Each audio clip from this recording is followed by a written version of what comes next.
This is the Horse Radio Network. This is episode 447 of Horse Tip Daily, a different horse tip, a different equine topic, a different equestrian expert every day. Horse Tip Daily brings the world of equine knowledge to you one day at a time. Today's tip is sponsored by FeedXL. Visit them at FeedXL.com.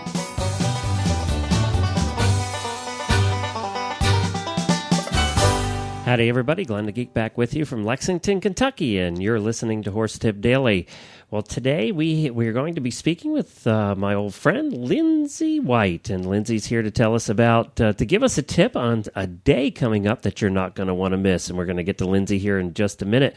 But first, I want to talk to you about FeedXL. You know, I've been talking about FeedXL a long time. If you're a regular listener to this show, you know it's the place where you can go to find out if you're feeding your horse correctly, the right things, and in the right quantities. And I wanted to read some of the testimonials to you. This is from Sophie in Queensland, Australia, wrote to FeedXL and said, "We operate a professional breaking and training business and as such handle young foals and weanlings, 2-year-olds, and everything right through older campaign show horses. We currently vary our feed accordingly. However, FeedXL has been an excellent tool for us to ensure all the horses in our care are receiving adequate nutrition to suit their individual needs. FeedXL is useful and a valuable tool for any horse business." And one other one I'll read to you. And this is from, let me see here. This is from Laurie in Canada. "This program is so wonderful. I'm playing around with ingredients and realize that so much of what I'm feeding maybe makes me feel like I'm doing something, but is not really doing anything at all for the horse. I can really simplify my horse's diet and save hundreds of dollars a year, and the horses do not suffer." And that's Laurie in Canada for using FeedXL. If you haven't taken the time to check it out yet, you should. Go to FeedXL.com, and it only takes a couple minutes to find out if you're feeding your horses correctly and if you can save money by changing your horse's diet to exactly what he needs at FeedXL.com. And now my friend Lindsay White here to talk about something special that's coming up. Lindsay is the creator of the Riders for Helmets campaign, and the latest Riders for Helmets Day is coming up, and you're going to want to know about it because it could save you money. And here is Lindsay. Well, hi, Lindsay. How you doing? Good, Glenn. How are you? Okay.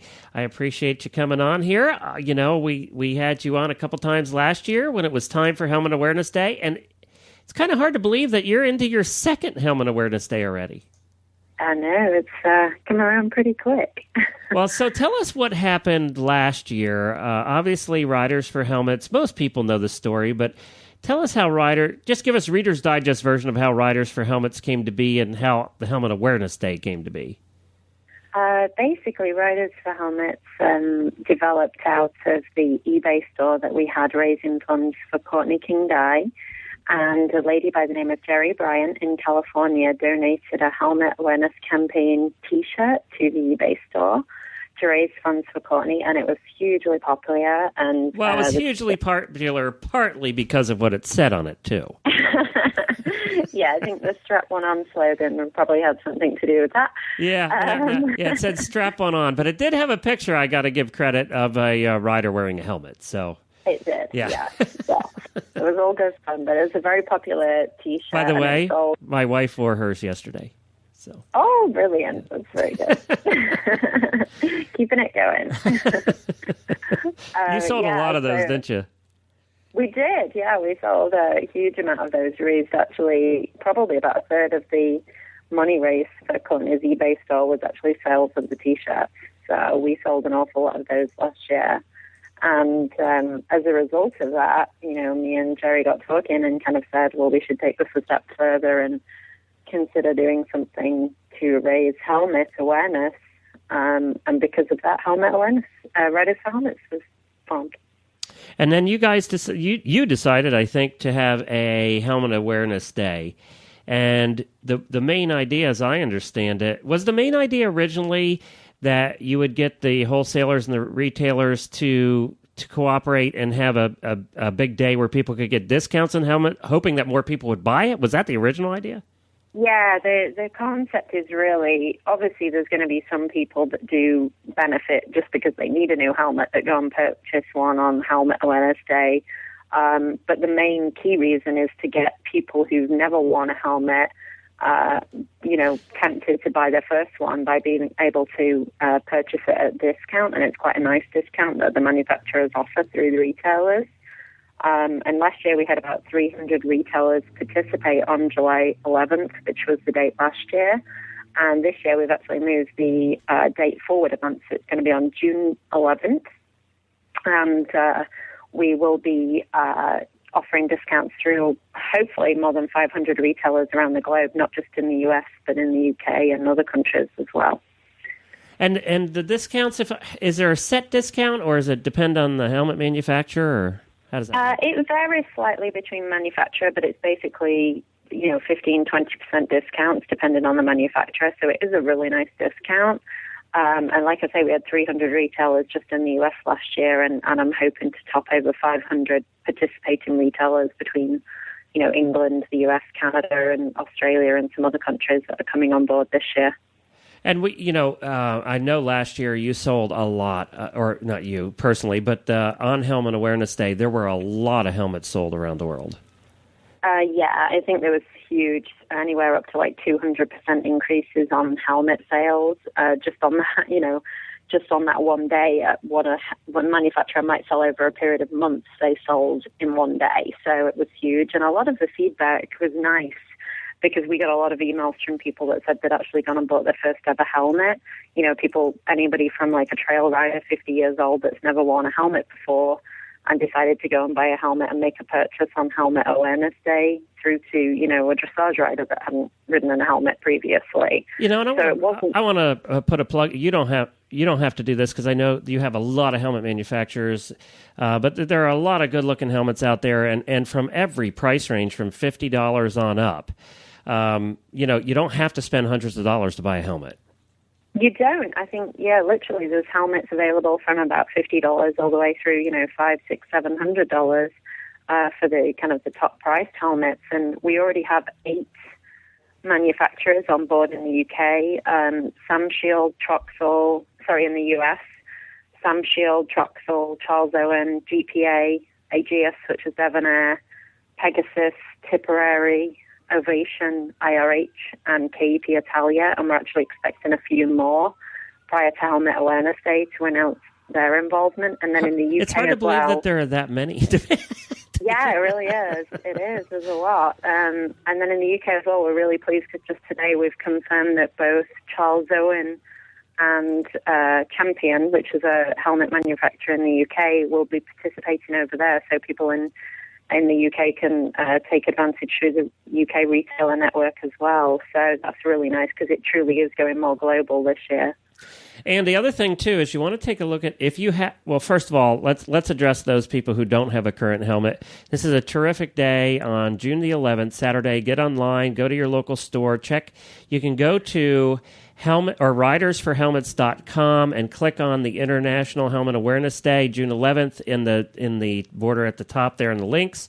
And it'll bring you to a place where you can look at which retailers are participating. And I noticed that there's a bunch of them here in Kentucky. So you can go to your local store and buy it, or you can buy it online, right? Yeah, that's right. There is a dedicated International Helmet Awareness Day page on the website.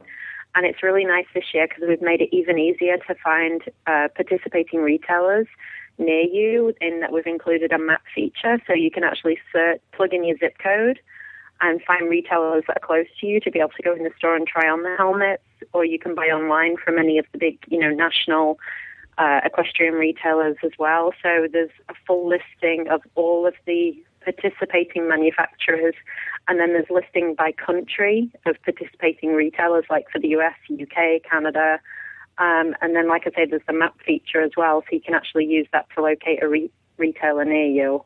All right, cool. Let's address the people who have not bought a helmet before. As I said, this is a terrific day to do. And if you're a trail rider, I want to say, and I have one of these, there are a couple manufacturers out there that make some leather-covered helmets now that are really, really good looking, that you would not be embarrassed to wear on the trail with your friends. They're really cool. They're covered. The one I have, is completely covered in leather. It looks cool. It just looks cool. Yeah, there really are. I mean, there's the kind of excuse that helmets don't look visually appealing really doesn't hold any credibility now because, even for trail riding, some of the styles and designs they're coming out with are just very trendy, light, well ventilated. Your head's not going to get hot wearing them, and they just look really good. So I just don't think we can use the excuse of, it just doesn't look cool to wear a helmet anymore, because the helmet manufacturers are doing an amazing job of, in developing these helmets that just look very visually appealing.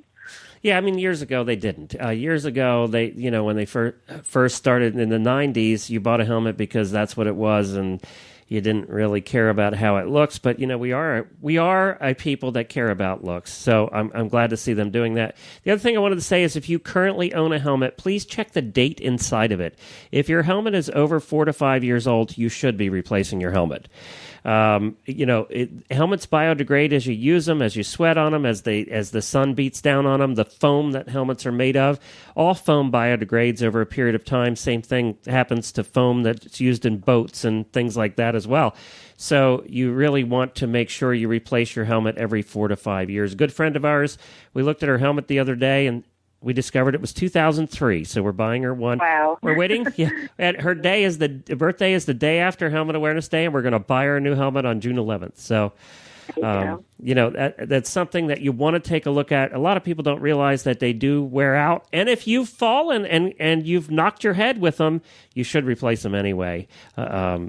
Once you've used your helmet, then you should take a look. Either some of the companies have you can send them back and they'll actually x-ray them, or you just replace it, because once you've used it and cracked your head, then the helmet's probably been degraded. So there's a bunch of reasons to hop on over there. And a couple more things as well. There's actually a section on the website where you can now download helmet safety awareness brochures.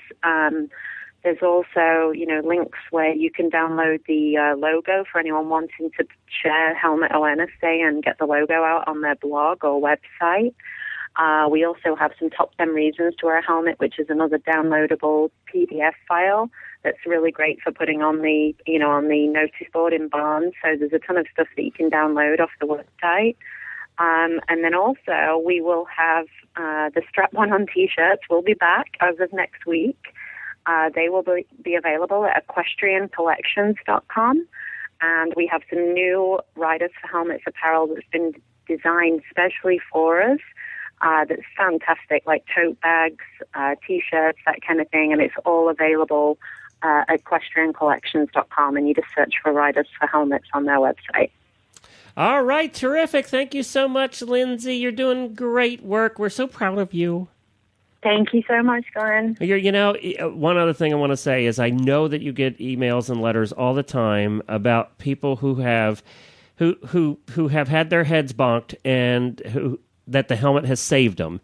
And that has to be hugely gratifying. I know what you're doing is a lot of work, but that has to make it all worthwhile.